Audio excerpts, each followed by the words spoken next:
میں ایک سادی سی بات کرتا ہوں، اتنے لوگ جتنے لوگ یہاں بیٹھے ہیں اگر کسی دنیا دار کے ڈیرے پہ چلے جائیں اور اس سے کوئی چیز طلب کریں اور وہ دینے کی استطاعت رکھتا ہو تو وہ کیا خالی لٹائے گا؟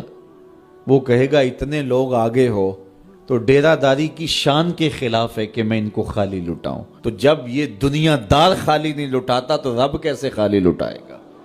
جب بندے اس کی دہلیز پہ چل کے آ جائیں تو وہ بندوں کی ضرورتوں کا کفیل ہے اور ان کے ہر درد کو جانتا ہے اور ان کی ضرورتوں کو پورا کرتا ہے۔ علماء نے کہا دعا ہر صورت قبول ہوتی ہے، یا تو یہ ہے کہ فوراً قبول ہو جاتی ہے، جو مانگا فوراً مل گیا، اور کبھی ایسا ہوتا ہے کہ فوراً نہیں ملتا، حکمت ہوتی ہے اور فوری دینا مناسب نہیں ہوتا تو اس کو فوری نہیں دیا جاتا، لیکن دعا بعد میں کچھ عرصے کے بعد اس کی ڈیمانڈ پوری کر دی جاتی ہے۔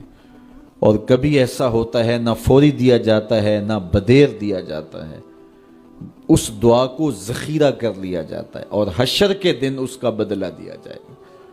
اور روایت میں آتا ہے حشر کے دن جب ان دعاؤں کا بدلہ دیا جائے گا جن کا بدلہ دنیا میں نہیں ملا تھا تو لوگ آرزو کریں کہ کاش کہ دنیا میں کوئی دعا قبول ہی نہ ہوئی ہوتی، سارے صلے آخرت میں ملتے۔ اللہ اکبر۔ کبھی ایسا ہوتا ہے جو مانگا جاتا ہے وہ نہیں دیا جاتا، اس کے بدلے میں کچھ اور چیز دے دی جاتی ہے جو اس کی ضرورت ہوتی ہے اور جو اس کے لیے مناسب ہوتی ہے۔ وہ کچھ اور مانگ رہا ہوتا ہے لیکن اللہ اپنی حکمت کے تحت اسے کچھ اور عطا کر دیتا ہے۔ بہر صورت دعا قبول ہوتی ہے اور بندوں کے اٹھے ہوئے ہاتھ اللہ پسند کرتا ہے۔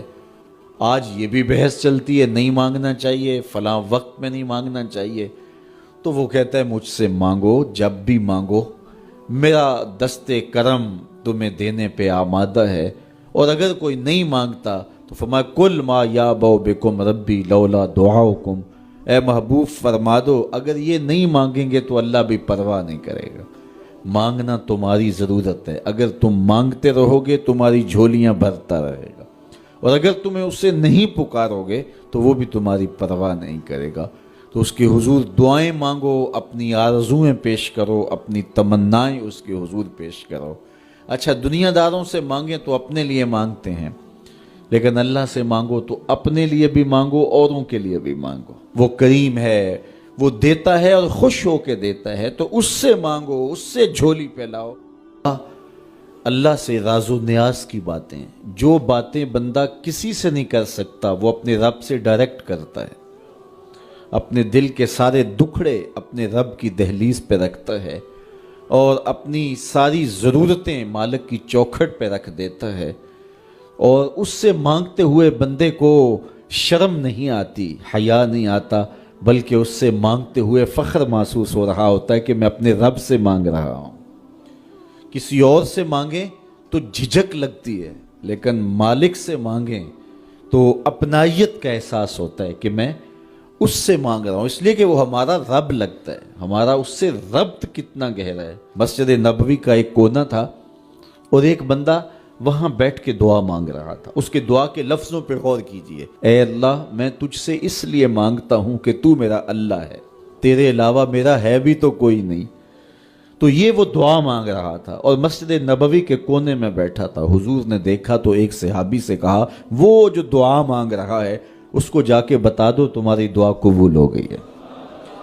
وہ مانگ اس ڈھب سے رہا ہے۔ تو یہ دعا اپنے رب سے نیاز ہے، دعا خود عبادت ہے۔ جب تمہاری ضرورتوں کا کفیل وہ ہے تو پھر اس سے نہیں مانگیں گے تو کس سے مانگیں گے؟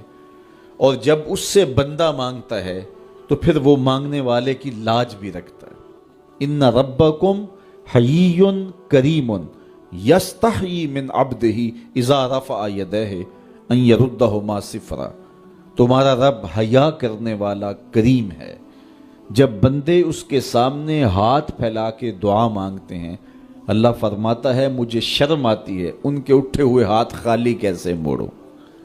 جب انہوں نے مجھ سے مانگا ہے تو میں نے بھی نہ دیا تو کون دے گا؟